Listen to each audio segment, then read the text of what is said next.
Hello everyone, today in this video I'll be discussing the module 2 of 21CIV14, and if you look at the topic, there are a lot of topics like in the syllabus, but they are not much because most of them are theoretical topics and we already know many of them. Okay, so what I'm thinking of is to just directly go with the numericals, because if you solve the numericals you'll automatically know what is the theoretical concepts. Okay, so let's get started with the first topic. So till here it's all the theoretical topics. Okay, so Varigno's theorem is the first theorem, and before that all the topics are theoretical topics. Okay, most of them we already know, like in POC also we have studied these things. Okay, and after that we'll be studying about the friction as well. So here also we'll be just covering the numericals. Okay, so let's get started with the first topic.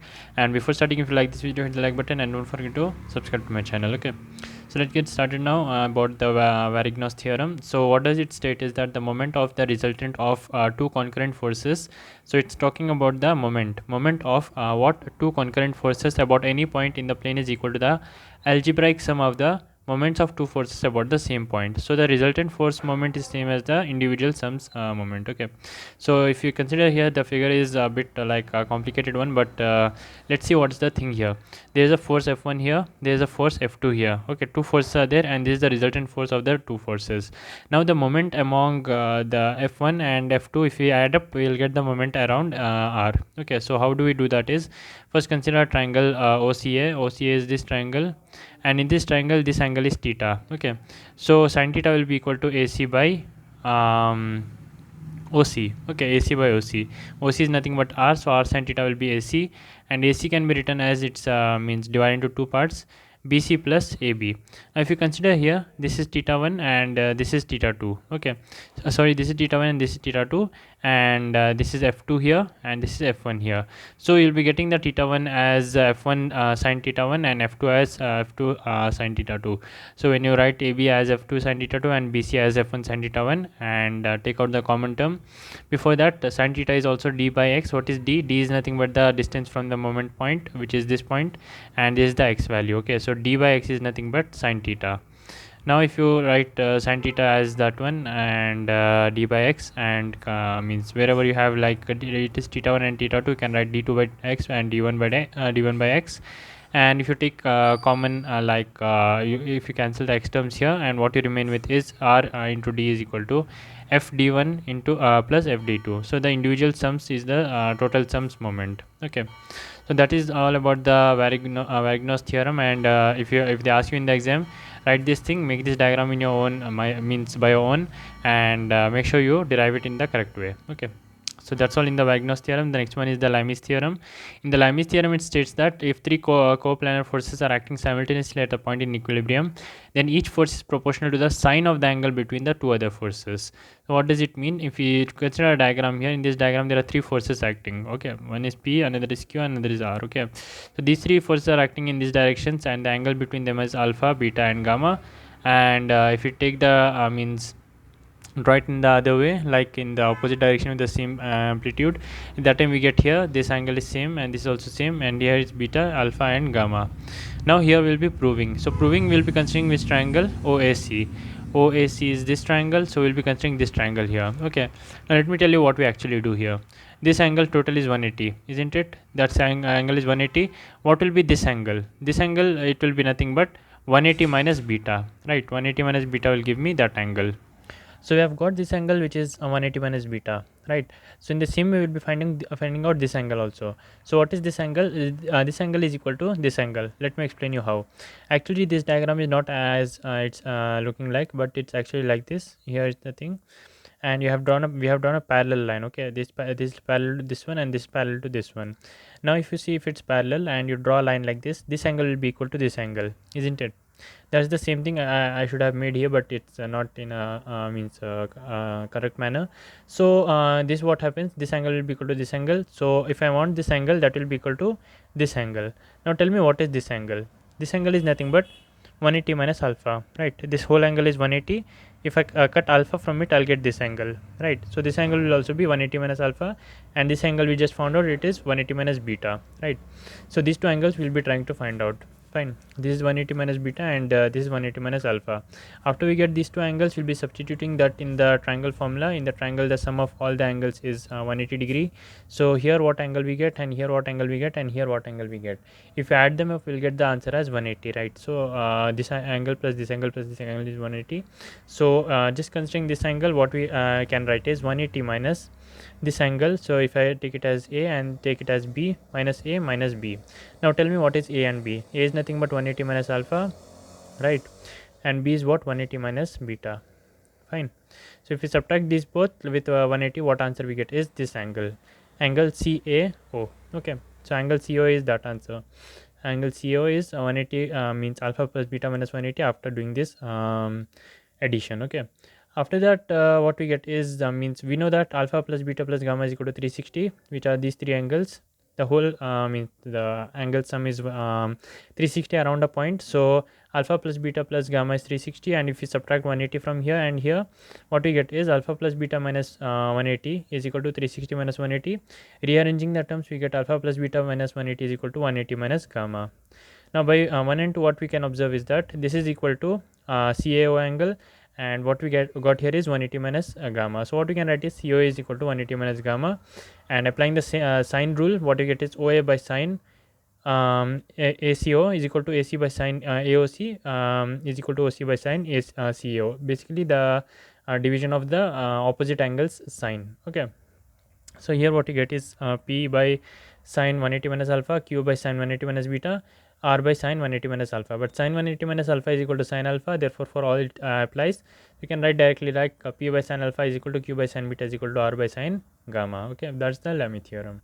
So if they ask in exam, you have to make the diagram and explain in this form. Means you have to derive it. Okay.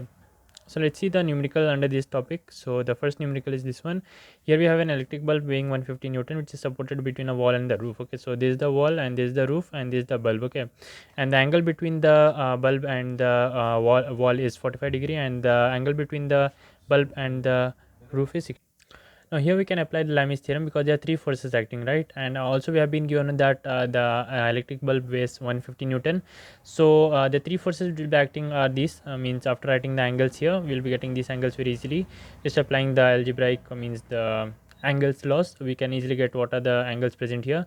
But the main thing is after we get the angles, what we have to do? We have got three forces here, T1, T2 and 150 Newton. Applying the Lami's theorem, it's very simple. 150 by sine 75 is equal to T2 by sine 135 is equal to T1 by sine 150. Just take the opposite angles. Okay, after you write this one, you know the angle of T3, which is given as 150 Newton. Just substitute T3 here and consider two at a time. If you consider these two at a time, you will get as 77.65 for T1. If you consider these two at a time, you will get the answer as 109.8 Newton. So that's all what you have to find T1 and T2, right? So that's how we apply the Lami's theorem. Consider another example here. Here we have a little bit complicated one because there are two forces, two means separate bodies which you have to consider. What first we'll be considering this one, then we'll be considering this one. Okay, so here what's happening is given that alpha is equal to beta is equal to 60 degrees, so beta is 60, alpha is also 60. Okay, and Q is equal to 670 Newton. Okay, so here what we'll be doing is like Q is 670 Newton, and we have to find out P. That's our main goal. Okay, so observe here carefully what we'll be doing. First we'll be considering this one. Okay, if you consider this one, this is known as free body diagram. Okay, so here from here the tension is there TBE, and here D is acting along the south direction, which is 670 Newton, and from here it is TDB because of this force here, and this is 60 degree. Okay, 60 degree is given, I guess. Yeah, it's given as beta is 60, right? So we have these three things, so it's enough for us to means apply the means angle laws and find out what are the angles acting at each point, and by that we can form the Lami's theorem. How can we form the Lami's theorem? Which are three forces? This is one force, this is one force, and this is one force. You can make a diagram like this, and the angles you can be easily found out. So this force by this angle is equal to this force by this angle is equal to this force by this angle. We'll do that and write it as follows. We'll be easily able to find out what is the value of TDB and TDE. Once found out the value of TD and TDB, you'll be applying the this value here, TDB value here, so that we can do for the next diagram as well, right? Just apply the Lami's theorem here also and get the answer for what is P. Okay, that is 446.67 Newton. So that's how we apply the Lami's theorem. It's also applied in the case of cylinders. So let's solve this question as well. So basically what we have to do is, we have been given with a 2 cylinder here, and it's inclined at 30°. Okay, and the cylinder's weight is 1000 Newton. If you make a free body diagram here, it's very simple. What's happening here is, it's 1000 Newton and 1000 Newton acting at a means center of body. Okay, and this is 30°, so obviously this will be 60°. If we consider a right angle triangle here, we'll get this as 30, and this will be obviously like this will also be 30, and this total is 90, this will be 60. Easily we can do that, right? So I'm not explaining that here. So after we get those angles here, what are the three forces acting? That's very important. The first force is acting downwards, and the second force is acting with respect to the balls, and the third force which is acting is this one, RB. Okay, also you can consider RD also, but it's your choice, anyone you can consider. So let's take the two examples. First we'll take for R1. So what forces are acting on R1? For R1, this is one force which is acting, this is another force which is acting, and this is another force. Okay, three forces are acting. Just find out what are the angles between each of these forces, and then you are ready to go with the Lami's theorem. If we make the angles here, means the diagram for the Lami's theorem, this is what we'll get. And applying the Lami's theorem, easily we can find out what is the values of each of these forces, RA and RC. You get the when you get the values of RA and RC, use those values to in this equation find out the value of, means actually what we have to find out, the reactions at the covered surfaces, right? So we'll be just finding out what are the values of RD and RB as well as RA. Okay, these three things we have to find out. So also RC we have to find out. So RC, since we have found out in this equation itself, left with values of RB and RD. So we can use this formula, like, see, you have many options. Okay, like you can use the Lami's theorem, you can use the delta f y is equal to 0, or delta f x is equal to 0. The horizontal forces sum is 0, the vertical forces sum is 0, or you can use the total moment at a point is 0. Like this, many things are there which is possible, like in the best way you can use that. Okay, so in this way, in this question we'll be using the delta fy is equal to 0, means the forces acting in the vertical directions are 0. Okay, so what we will be doing is, consider RD here, this will be obviously 0 only, and in the vertical direction, which are the forces acting? 1000 is acting downwards. This means RC is acting in this way at 30°, 500. So if it is at 30°, 500, what will be this value? This value is nothing but I guess it's sine 30, so it will be 500 sine 30, this value here in the downward direction, and it's in upward direction, so RB sine 60, that will be in this direction. So the resultant force will be as follows: minus 1000 minus 500 sine 30, because it's acting downwards, this is acting upwards, RB sine 60 is equal to 0. We will get the value of RB here. To find out the value of RD, we'll be doing the horizontal forces, because this is horizontal force, and if you consider here two forces are acting, which horizontal components will be cos values, so it will be 500 cos 30 in this direction, and this will be 500 sin 30. Okay, 500 cos means RB cos 60, so that will be equal to the RD force. So in that way we can find out the RD value as well. So what we get is this value, 1154.7 Newton. So these are the main applications of the Lami's theorem, and moving on, we have the next topic, which is frictions. So let's see what is the friction, how to apply the static friction, dynamic friction, and the coefficient of friction. So let's consider a very simple example to understand the basic concept of friction. Okay, so a body of weight 1000 Newton is placed on a rough surface, and determine the coefficient of friction. What they have asked is coefficient of friction. Due to a force of 600 Newton in horizontal direction, just causes the body to slide. Okay, so here is the force of 600 Newton.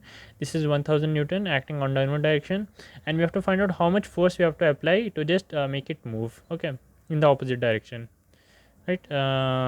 So it's not given that it's opposite or what, but that's the thing. But we just have to find out how much the force required. So force formula is nothing but nu into r. R is the opposite vertical force, and nu is the static friction's coefficient. Now delta fy means the summation of forces in the y direction is 0. So what are the forces acting? This is in the totally in the horizontal direction, so there is no component for vertical. So the only component in the vertical is 1000 Newton, so therefore R will also be equal to 1000 Newton. After you have done that, find out the force in the x axis. So it will be 600 minus nu into r. Why nu into r? Because 600 is in this direction, and the opposite means the frictional force will be F into nu r. right? That will be in the opposite direction. So nu r into nu r minus 600 is equal to 0. 600 is equal to nu into r is 1000, so we can easily find out the value of nu. So by that we can get the value of static of friction, which is 0.6. Okay, that was actually a pretty simple one, and this is the basic concept behind the frictions. Let's move on to the next question, which is a body of weight 100 newton. So this weight 100 newton is placed on a rough surface, pulled by a force of 30 n newton, inclined at 15 degree. So here one thing is changing, is it's inclined here. Before it was just horizontal, now it's inclined. So just the difference which will happen is, it is 30 at inclined and 15. So what will be this value? This value will be nothing but the horizontal component of 30 at 15 degree. That is nothing but 30 cos 15, isn't it? So here we have 30 cos 15 instead of 60 in the previous case. So 30 cos 15, what answer we get? That's the force acting here. You just have to find out the coefficient of friction. So it's very simple. Just find out what is the value of 30 sin 15, and that will be getting added up with the, so 30 sin 15 is for the north direction, right? Okay, so we are just finding out what is the forces acting on the vertical direction. So in that way we will find out the value of n here, and by using that we can find out what is f. Okay, so f is equal to nu into n. So f value we get, means new value we get as 0.314 when you apply the horizontal forces. So we get the value of nu as 0.314. Okay, the next value, and the next question is, what is the least value of p to cause the motion to impinge from the for the system of forces? Assume that the coefficient of friction to be 0.2. Now in this question there is a pulley involved and two bodies are involved, so I have chosen this question. So observe carefully what's happening. First divide this pick into two parts. First we will solve this one. After this, so we'll get the value of t here. So we'll be using that t here to calculate the value of p here. So consider the bottom half of the question. So here what we are trying to find out is, what is the t value, so that we can use t value here and find out the answer in the upper half. Okay, so 1000 is acting in this direction, this is 60 degree, because this is 60 degree, and f is equal to nu into r1, this is acting in this direction. What is r1? R1 you can easily find out, it is same to this one. So what is this one? This is nothing but by sine value of 1060 will get easily get the value of this one. Okay, so r1 will get, and we'll find what is nu into r1 f1, that will be equal to t. Okay, like that we'll be finding out. So the summation at the vertical direction is 0, so therefore we will be easily able to find out the value of r1. After that, the among the plane is also 0. The vertical means the horizontal forces. So horizontal forces, what will be the forces are these. Okay, this is pulling in this direction, so it will be t cos means what is the angle here, 60, t cos 60, and this is acting in the purely in this way, so there is no horizontal component, so that will not be considered. And yeah, that's basically it, I guess, but there are some things written here. So t minus 1000 into sine 60 minus 0.2 r1. 0.2 r1 I can understand it's from this one. Okay, so we are just considering this one. Okay, like this we are considering, not like this. Okay, if you consider it like this, at that time this is t is acting here, and in this direction what is the forces acting? This is 1060 degrees, so what will be the horizontal component and the vertical component? Here it will be like 1000 sine 60. It is acting in which direction? So to find out that, if you make this diagram in this way, like there is a horizontal plane here, and at 60 degrees something is getting acted. Okay, so this is 60 degree, and yeah, this is 60 degree. Okay, so by this we can easily find out this is 30 degree, and the force of direction is here, so it will be minus 1000 into sine 30 cos 30, I guess. So there are two forces, t is acting in this direction, and 1000 cos 30. Okay, 1000 cos 30 is acting in the opposite direction, and the last one is nu into r1. Nu into r1 is also acting in this direction, so minus 1000 cos 30.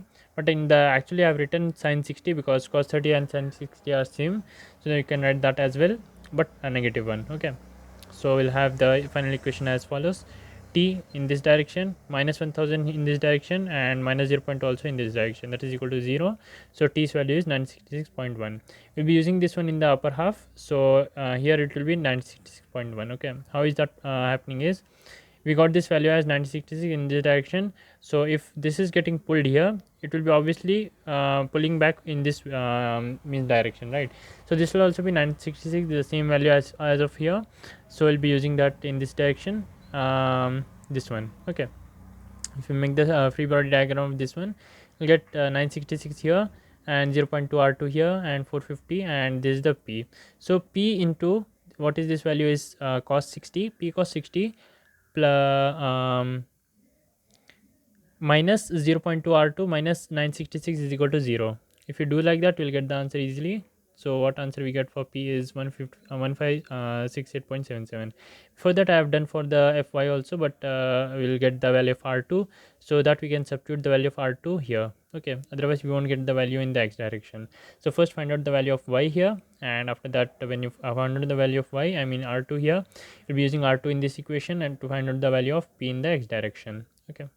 So these are a type of question which you can expect under the topic frictions, and there's another type of question which are most frequently asked, like ladder friction. Okay, so if I show you with a diagram here and explain what's actually happening, this is the wall. Okay, and there's a ladder here. This is what? This is ladder, and this is how much? 6 meter. Okay, so this is a wall here, and this is a ladder of 6 meter, and there are two forces acting on it. From the middle there is like means you can imagine a big stone. Okay, there's a big stone in the middle of ladder which is acting like 900 newton downwards. Also at 2.5 meter from the bottom there is a man standing on the ladder, so 800 newton is acting in downward direction.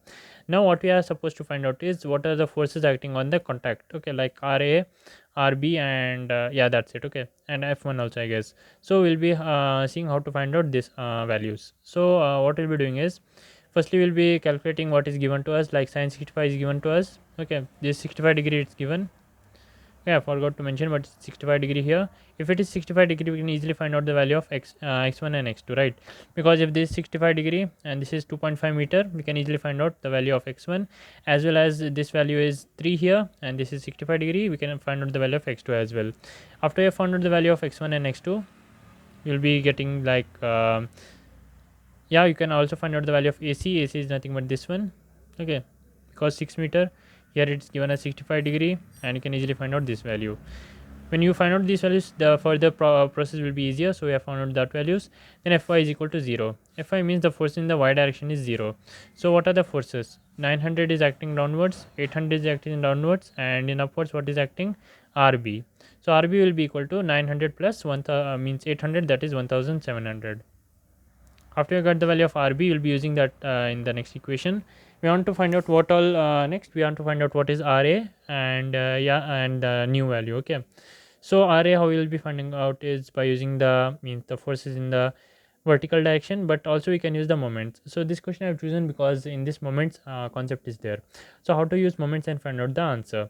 So what they have done is moment at c is equal to 0, means moment at any point is 0. Okay, so here they have taken moment at c is equal to 0, you can take any point. Okay, so in moments what we do, how many terms are there? 1, 2, 3. Okay, so 3 terms are which, like one is about array, another one is 900, this is actually 800. Okay, forgot to write that.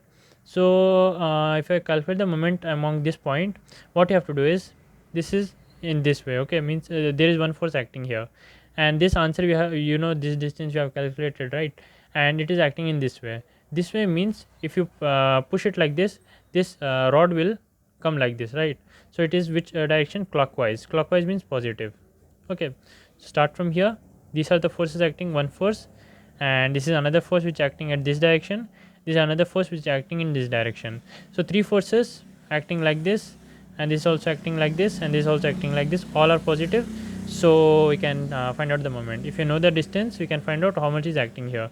So ra into this distance plus this distance into 900 plus this distance into 800, that is equal to 0. That's what I have written here. This distance into, it's actually minus 900 and minus 800. Why? Because if you consider a ladder here, the forces are acting in this direction. Okay, also ladder is exerting force in this direction. If you consider that, then this force will be equal to the forces acting in the downward direction. Okay, that's what's happening here. Also in that case, the rb's value will be reversed. In rb you will be considering rb as downwards.